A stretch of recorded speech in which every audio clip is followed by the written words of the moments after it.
Dans cette vidéo, je t'explique exactement ma stratégie d'acquisition client pour 2025 pour que tu puisses copier ça et acquérir une tonne de clients.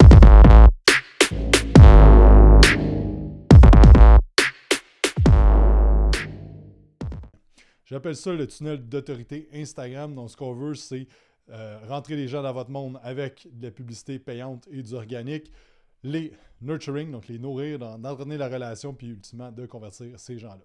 Il faut comprendre qu'on va avoir une conversion de 3 à 5% dès le début. Fait que quand les gens tombent sur votre page ou vos trucs, ça va être environ ça. Donc, le gros de la conversion va se passer dans le nurturing qui est votre contenu et tout ça. Mais la plupart du temps, je vois les gens n'ont pas de stratégie de se faire connaître nécessairement.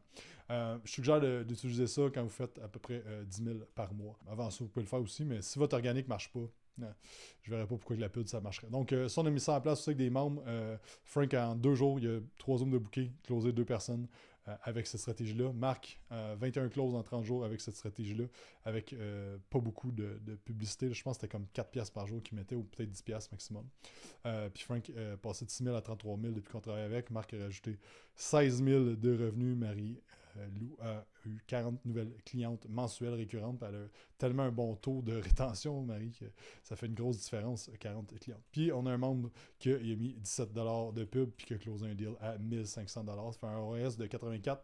C'est un peu... c'est pas tout le temps de même, mais on le voit souvent que les gens, habituellement, quand ils partent ça, c'est pas long qu'on rentabilise ça. Donc, puis c'est ça qu'on dit au monde de faire, mais c'est exactement ça, nous, qu'on fait. Donc, il y a 3 phases. Dans le fond, la phase 1, c'est d'amener des nouveaux followers sur votre page, de tester des lignes magnétiques organiques. Ensuite de ça, c'est de faire des lignes magnétiques avec soit un mot-clé ou directement sur une page. Moi, j'avais fait directement sur une page. Et moi, j'ai rajouté un mot-clé aussi dans la phase 1 de ads. Et ensuite de ça, on va faire des retargeting. Donc, moi, je viens de commencer cette phase-là aujourd'hui même. Donc, c'est quoi, dans le fond, le but, c'est de faire, ce qu'on fait, dans le fond, ma stratégie, c'est, ici, je fais un IG Ads avec un mot-clé. Donc, vous l'avez peut-être vu passer, c'est une publicité où est-ce que je vais dire, qu'est-ce qu'on fait? D'envoyer un mot-clé. Donc, le bouton, c'est envoyer un mot-clé. Ce que j'ai fait, c'est que j'ai fait 5 intérêts différents dans mes ad sets et chaque intérêt avait un mot-clé différent. Puis ensuite de ça, à travers le temps, j'ai vu que j'avais un gagnant au niveau de mes intérêts. Donc, j'ai choisi cet intérêt-là et maintenant, j'utilise un seul intérêt, mais j'ai 5 à 6 visuels différents qui roulent par semaine. Puis dans le fond, toutes les semaines, j'optimise puis je vois qu'est-ce qui fonctionne, qu'est-ce qui fonctionne moins avec les clauses qu'on a. Ensuite de ça, j'ai un ads de follower qui amène des nouvelles personnes sur ma page Instagram. Donc, une vidéo très simple que j'avais fait dans le passé, qu'il y avait eu une bonne interaction puis qui avait déjà organique amené des followers. Donc, j'utilise ça en mettant de la publicité ciblée à des gens qui vont ressembler à l'audience que j'ai. Et finalement, le contenu organique, c'est sûr que si vous faites du contenu, votre contenu devrait amener du nouveau monde aussi sur votre page. Donc, ce qu'on veut, c'est que les gens vous follow. Et que vous parlez avec tous les gens qui vous follow, qui fit dans votre avatar client. Puis ensuite de ça, ceux qui créent un keyword, c'est vraiment les gens qui sont plus chauds. Donc, c'est ça. Puis on s'assure que l'audience, votre audience, votre pixel soit bien programmé et tout ça, puis qu'on puisse commencer à bâtir une audience pour faire du retargeting plus tard. Donc, c'est ça. Ensuite de ça, phase 2, ce que j'ai fait, ce qui roule présentement, c'est que j'ai un lead magnet j'ai pris la même audience qui fonctionnait ici. Donc, ici, pardon. J'ai pris ma même audience et j'ai choisi cette audience-là pour le lead magnet. Et ensuite de ça, direct là, on vous propose en fait un appel découverte avec un membre de notre équipe. Donc déjà là, on a une conversion à peu près de 7 à 8% des gens qui bookent déjà un appel. Donc on vise un 10%, donc il faut que j'optimise peut-être un petit peu. Mais présentement, c'est quand même bien. Puis j'ai une séquence d'emails qui part par la suite qui propose aussi un appel informatique. Donc ça, encore là, budget de comme 10 $ par jour. Là. Pour ça, ici, mes budgets sont un petit peu plus hauts. J'étais environ à 30-40 $ ici. Mais j'ai un ROAS, donc un retour sur investissement présentement de, à tous les mois, je mets 1 $, j'en sors 6 à 7, dépendant des semaines. Donc, on est en scaling au niveau de ces ads-là. Donc, présentement, c'est ça mon front-end au niveau marketing. Ensuite de ça, je vais intégrer un mini-cours avec, je vais capter le numéro de téléphone aussi. Mais présentement, je ne le fais pas parce que ça marche déjà assez bien ici. Puis aussi, dans le fond, ce que j'ai parti ce matin, c'est que j'ai parti une audience de retargeting avec les gens qui ont interagi avec tout ça dans les derniers 90 jours. Là, j'ai un ads de retargeting qui, en fait, j'ai pogné un des ads qui avait bien fonctionné là, puis j'ai juste mis en retargeting. Donc, Ça, ce que ça fait, c'est que les gens, quand ils tombent sur votre profil, ils interagissent un petit peu. Ben là, ces gens-là sont un petit peu plus intéressés que quelqu'un qui vient juste voir et qui n'a jamais interagi. Donc, on va remettre encore plus de fréquence, que les gens voient votre chose, votre publicité, plus de fréquence comme ça. Donc c'est ça. Puis ensuite de ça, ben, les gens appliquent, on modifie les audiences aussi parce qu'on veut une audience de si les gens ils ont appliqué mais qui n'ont pas booké un appel, ben, on veut partir un workflow, mais aussi de s'assurer qu'il y ait une audience qu'on peut retargeter les gens. Donc, pour retargeter les gens qui ont rempli une application mais qui n'ont pas booké un appel, je vous dirais qu'il faut dépenser peut-être 5 à 10 000 là, dans le front-end pour que ça vaille la peine, mais on s'assure que l'audience est déjà créée. Là. Donc ça, c'est super important. Ensuite de ça, ben, on fait un workflow que les gens n'ont pas... si les gens n'ont pas booké, on leur envoie des emails puis des SMS pour qu'ils bookent leur appel. Ensuite de ça, quand ils bookent leur appel, on envoie une landing page avec des témoignages, case study, formation, tout ça. Et on a des séquences aussi là, qui partent pour ça. Donc ça, c'est les séquences. Puis après ça, ben, soit qu'ils no-show, on part les workflows, soit qu'ils deviennent clients, on enlève les tags, puis on enlève des audiences aussi pour ne pas payer pour rien. Pas maintenant, ben, on part des workflows de follow-up.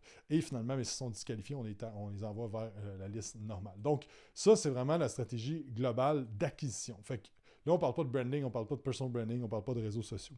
Donc ça, c'est vraiment de la pub payante. Ce que je vois présentement, c'est que, puis que ce que j'ai déjà fait, ce que j'ai toujours fait à travers les années, c'est que le brand, c'est ultra important. Faire du contenu sur les réseaux sociaux, faire des promotions organiques, faire des trucs organiques, c'est super, super bon.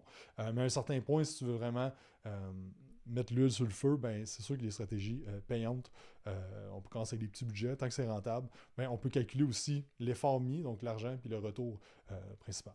Donc ça, c'est pour ce qui est de la publicité payante pour ma stratégie d'acquisition. Ensuite, au niveau de la planification organique, ben, on va faire 3 à 5 publications sur les réseaux sociaux par semaine, ce qu'on fait depuis des années. J'ai mis 3 parce que cette année, je veux axer plus sa qualité, puis plus scripter, puis prendre plus de temps pour faire le contenu.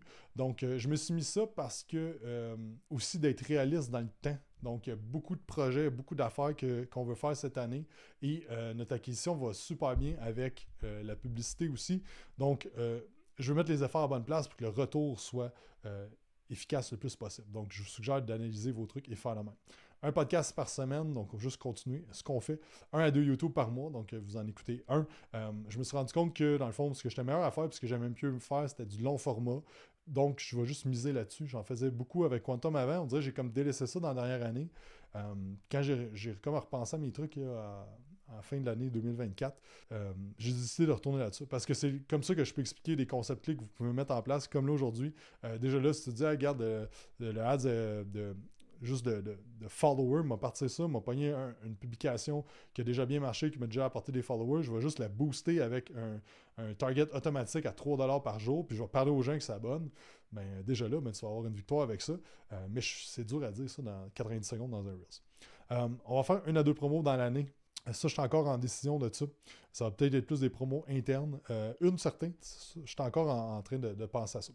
Un atelier d'ascension cette année, ça revient, mais dans un format un peu différent. Pour être franc, au niveau des retours sur investissement l'année passée, il y a 2 ans, en fait, ça m'avait coûté énormément cher. Puis c'était vraiment nice, mais ça fait juste pas de sens avec le nombre de personnes qui étaient là. Puis j'ai pas eu le goût de me mettre ce stress-là non plus de faire un événement puis d'être obligé de closer du monde parce que sinon l'événement n'est pas rentable. Donc on va faire ça un peu plus que la première année si jamais vous étiez là. 100 personnes maximum. Donc, bref, ça va être à la fin de cette année, là, donc début de l'automne, quelque chose de même. 2 emails par semaine, une affaire aussi que j'avais mis de côté, c'était d'écrire des emails. J'adore écrire. Donc, je me suis mis là-dedans. Je commence avec 1 par semaine présentement. Je veux faire 52 emails. Donc là, j'en ai peut-être une dizaine de faites. Je veux finir mes 52, puis après ça, tomber à... Je vais continuer à en faire pour en avoir 2 par semaine. Ensuite de ça, 2 challenges de 5 jours. Donc, pour nous, les défis et les challenges, ces affaires-là, depuis 2017, j'en fais. Donc, c'est une stratégie que je sais comment ça marche. J'en ai fait, puis je sais les conversions que je suis capable d'avoir avec ça. Donc, on va faire 1 à 2 cette semaine. Puis, notre tunnel d'autorité, IG, présentement avec notre lead magnet, que c'est une des choses qui fonctionne super bien présentement, qu'on va continuer à faire. Puis, pourquoi il y a des affaires que je me mets comme plan, puis je suis pas sûr? Parce que cette année, j'ai décidé de mettre mes objectifs beaucoup plus trimestriels qu'annuels. Donc, de me dire, OK, dans le prochain trimestre, c'est quoi le focus? Puis, c'est quoi le plan de match avec ça, puis de pas trop m'en mettre, parce que c'est quelque chose que j'ai tendance à faire, de mettre trop d'affaires, puis là, je sais pas qu'est-ce qui marche, puis je fais juste la méthode bazooka de faire du volume, faire du volume, faire du volume. Puis je vais être beaucoup plus efficace cette année dans tout ce qui est la planification marketing. Je veux qu'on reste 3 dans l'équipe, donc c'est mon but aussi cette année. C'est qu'on fasse d'un chiffres, puis qu'on reste 3. Donc c'est vraiment ça le target. Je pense vraiment que c'est possible avec l'équipe qu'on a. Puis c'est ça, donc ça fait en sorte que avant, j'avais une plus grosse équipe qui me permettait de faire beaucoup, beaucoup de volume, mais dans le fond, c'était très aléatoire un peu là, ce qu'on faisait là, parfois. Là, donc c'est ça. Fait que c'était ça mon plan marketing pour 2025. Puis j'espère que ça t'inspire et que ça donne le goût d'essayer une couple d'affaires que je t'ai parlé.